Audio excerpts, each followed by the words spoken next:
preferred tool for consuming flour is a bowl. Now, I'm not talking about a cereal bowl, but a small glass pipe. These days, a bowl is called a spoon for the exact reason that, on the whole, the bowl resembles a spoon. There are other types of pipes out there. For example, here at Field State, we sell a pipe called a Sherlock. For those unfamiliar with Scottish author Arthur Conan Doyle, but very familiar with American actor Robert Downey Jr., Sherlock Holmes was a famous fictional British detective that smoked a very particular pipe. Before Robert Downey Jr., the role was played by actor Basil Rathbone. In the 40s, Basil made 12 movies as Sherlock Holmes, and the pipe he smoked in every one was famously shaped like an upside-down question mark. Now, whether your pipe is a spoon or a Sherlock, they function the same way. Put a pinch of cannabis in the bowl. Put your mouth on the opposite end and your finger on the carburetor. The carburetor, or carb, is a small hole that is found on the side of the bowl. When you light the bowl, put your finger on the carb and inhale for 2 to 1 seconds. Then, without dropping the bowl, remove your finger from the carb. The smoke's going to make a beeline for your esophagus, then take the A train to your lungs. But this is where you have to be careful though. You are taking smoke into your lungs very quickly. The larger the inhalation or hit, the greater the chances you could cough your brains out. So, like we always preach at Field State, start low and go slow. Hold your hit for a 1, 2, maybe 3 count, and then gently exhale. We can't forget to mention we have some of the coolest one-hitters in St. Louis. From the collection of Keith Haring, these glass tasters are just that, a device for consuming a tiny pinch of flavorful flour. This is also an excellent opportunity to talk about some of the new flour we have in stock. From Flora, we see the return of Biscotti, Cobalt Fire, and Bubba Fett. Biscotti, in particular, pairs well with a cup of herbal tea. Cobalt Fire, to our noses, is a wonderful after-dinner digestive. Bubba Fett, well, what can we say about Bubba Fett? Fire from Mustafar, or whatever that means. Hey, I didn't write this. Speaking of fictional volcanic planets from the Star Wars universe, and yes, I did write this, when you smoke flour, you are combusting or lighting the flour on fire, then inhaling the smoke and all the accompanying plant material. For some of our patients here at Field State, combustion isn't an option, but there is another inhalation category we need to talk about: vaping. Vaping involves heating an infused oil to temperature and inhaling the vapor. Now, when you vape, you do not combust, but convect. Not unlike using your Emerald Power air fryer to cook a chicken with only hot air. To heat the oil requires power, so vape cartridges, or carts, are traditionally threaded onto a battery, 510 thread to be specific. Once the cart is attached to the battery, you can begin to vape. Traditionally, batteries are partially charged, but to get the full benefits, it's best to charge the battery all the way. Rechargeable batteries will come with a threadable USB attachment. If you purchase a disposable battery, the cart is permanently attached. Now, there are many benefits to vaping. First, you are not inhaling smoke, only vapor. Second, you are consuming far fewer chemicals. Cannabis flower contains almost 500 chemicals. More than 60 of them are cannabinoids, and about 140 of them are terpenes. So that leaves around 300 chemicals that we have yet to learn about. Vapor contains only cannabinoids and terpenes. Additional benefits to vaping includes discretion in public and a less odorous experience than smoking. Also, many patients find that vapor is easier on their lungs compared to smoking. I know Willie Nelson famously switched to vaping to preserve his singing voice. And I'd love to sing the praises of the last inhalation category, dabbing. Dabbing is the process of heating cannabis concentrate to temperature. a temperature that is difficult to obtain with a lighter. That's because concentrates are just that, incredibly concentrated forms of cannabis or cannabinoids and terpenes. So concentrated, it usually takes a special glass rig and a butane torch to consume it. That's why we carry the Yocan dabbing pen. This USB chargeable device allows you to place a small amount of concentrate directly onto the coils in the pen. We also carry the Peak Plus. This device functions just like a bomb, a combustion device that allows the user to inhale a greater amount of smoke. But instead of smoke, the patient is inhaling concentrated vapor. We also have the PAX 3. You can use this device to consume concentrate and flower, making it a very convenient tool for your toolbox. Well, Doc, I think that about covers the inhalation category of cannabis. Why don't we, before we move on to ingestion, go over some of the phenomenal concentrates that we have at Field State right now. For sure, you betcha. We just got a huge drop from the guys at Head Change. Love you guys. We have so much live sugar that we're going to have to leave an ant trap all over the joint. Check out this list. Lemon tree punch, gelato, clementine, mandarin cookies, and Scooby snacks. We've also got trop fetty and fresh produce live batter. And for dessert, Runts diamonds in sauce. Desserts. Puts me in the mood to talk about ingestibles. We just got a comment, John Ray Thomas Roach. I think I'll have one now. I wish we could have one now too, man. Right? I'll take two, please. After the show, what do you say? All right. John, hit us up. So you were talking about dessert. Now, I thought you were going to talk about diamonds, Doc. That's okay. We can talk about ingestible stuff. Ingestibles are anything that can be consumed by absorption or by swallowing. So, let's talk about the latter. Cannabis can be consumed by swallowing an edible. Edibles are digested and metabolized by your body at a slow rate to provide deep and long-lasting relief. Edibles come in multiple forms. Here at Field State, we have gummies, chocolates, beverages, lollipops, and lozenges. Despite the fact that they are all very delicious, it can be hard for a patient while waiting for an edible to kick in. So again, that's why we always say, start low, go slow. You always want to wait 60 to 90 minutes after consuming an edible. That's because it takes time for your stomach to digest what we put in it. In the case of THC, once it makes its way through the stomach, it has to first pass through the liver before entering our bloodstream. That's where THC is converted into 11-hydroxy-THC, a more potent and psychoactive version of the cannabinoid. That's when you can expect to start feeling the benefits. Now, something to keep in mind.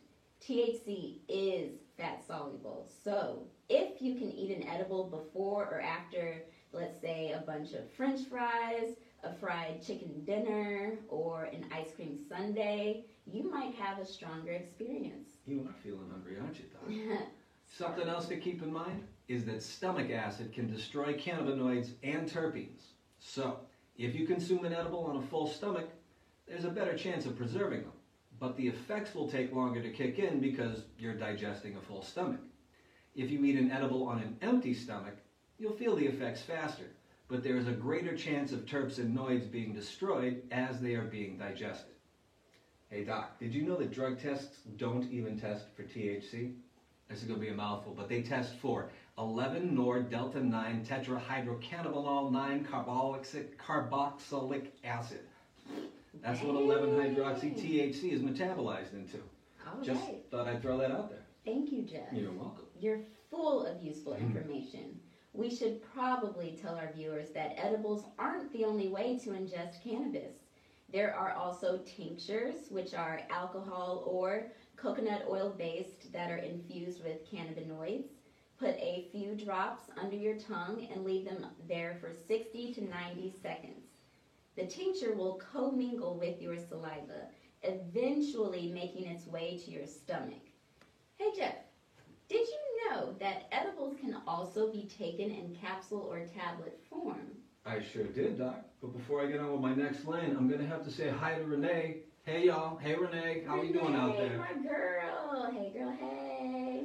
So, we have several capsules that are on our shelves. We have THC CBN Dream Capsules by Vivid, and we have 1-to-1 and 1-to-4 CBD Dominant capsules from Care by Design.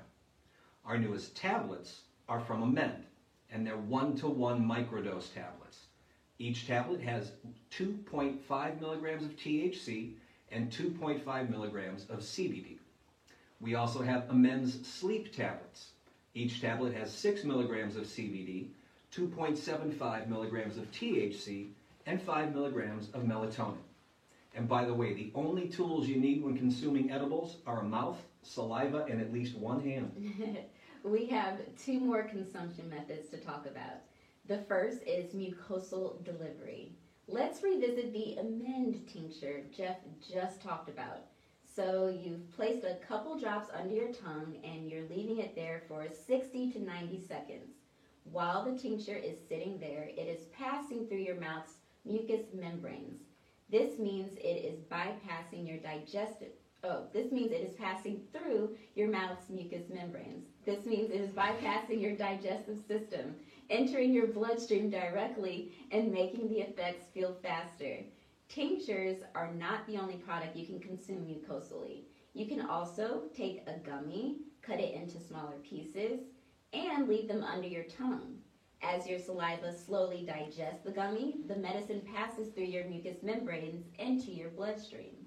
Now, excuse me, your mouth isn't the only place you have mucosal membranes.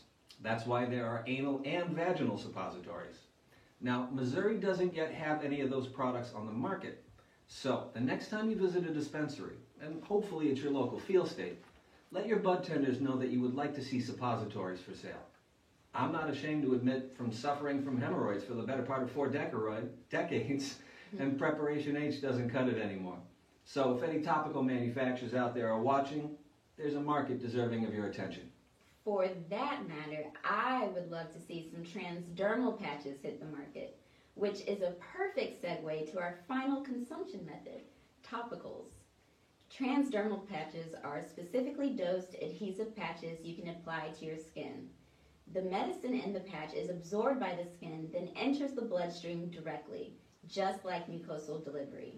While we wait for patches to be in stock, we have 2 different types of topical cream here at Field State that are perfect for applying directly to the affected area. So whether you are suffering from arthritis, sore muscles, or cramps, topical creams are an excellent method of taking your medicine. Let's see. Oh, very funny, Renee. There are other products out there that are considered topicals as well. Salves, balms, and poultices. Poultice is a soft, moist mass of plant material that's kept in place with a cloth. You can make these at home. Choose a dry chemovar and use a mortar and pestle to grind the cannabis into powder. Add enough warm water to turn it into a paste. Then clean the affected area, apply the paste, and wrap with gauze. This method also allows for you to add whatever additional herbs and spices you feel may benefit you, like lavender, black pepper, garlic, turmeric, or ginger. Ooh, well, that about covers it. The 4 methods of consumption: inhalation, ingestion, mucosal, and topical application. So let's see if we have any questions from our viewers. Let's see, do we have anything on Instagram? Do we have anything on Facebook? What do we got? Okay, here's a question. What are some other kinds of pipes? You got this one. All right, well, you've got a hookah. Many of you might have heard of a hookah. It's got lots of tubes drawing off with individual mouthpieces so everyone can share a bowl. There are chillums, which is essentially a one-hitter, but larger with a much rounder end here and tapered at the mouthpiece. And when you light it, you go to keep it going. It's really common over in India to see chillums being used. Okay. Similarly, is a product called a steamroller. Many of you might have made a steamroller using the cardboard tube from the inside of a roll of toilet paper, taking a metal bowl, poking it through. So you put your hand over one end, that's the carburetor, put your mouth on the other one, light it and remove, and rocket ship Wow. full of smoke. John says a volcano? A volcano, that is a method of vaporization. Ah. So that's another type of I learn something inhalation. new every Yep. day. Vaporizer. That's one of the old school vaporizers. It looks like a volcano, silver, and then this big plastic bag that you fill with vapor. And then it has this valve at the end that you can open it, inhale, close the valve, and pass it around the circle. Nice. Let's pretty bring cool that stuff. back. Now, there are some pipes that we don't recommend, and that's pretty much anything made of aluminum or any kind of plastic. That means an acrylic bong, polyvinyl chloride steamrollers, or desperation pipes made from 20-ounce soda bottles or aluminum cans. It's pretty much common sense at this point that plastic and heat are an unhealthy combination. Although I will admit I used to have a safety pin on my shoelace just in case I ran into a friend with weed and we didn't have a pipe. You can make one out of an aluminum can. Of course you did, Jeff. Of course you did. Now we've got another question here. Can other edibles be taken mucosally? Ah. Answer, yes. Cannabis in edibles is activated. So as long as you leave the edible in your cheek or under your tongue, known as sublingually, it doesn't matter what kind the edible is. The medicine will make its way to your bloodstream. That is, as long as you give it enough time. Now, I suppose if you shoved a cheese cracker up your ass, the cannabis infused in the powder could be absorbed by the mucosal membranes in your colon, but so would any artificial flavors or colors, so be careful what you leave up there, folks. Oh gosh. Next question. Looks like we got one. Can I put concentrate in a joint? You want me to take this one too? I got it. I You got got it. it? I All got right. it. Yes, you may put concentrate in a joint, though it's best to use the crumble variation or some other kind of malleable concentrate that can be rolled into a thin snake the length of the joint you are rolling. Once you have that snake, roll it in some ground flour till it's covered. Use that as the meat of the sandwich in the joint you are rolling. This works best when using loose leaf paper and not a cone.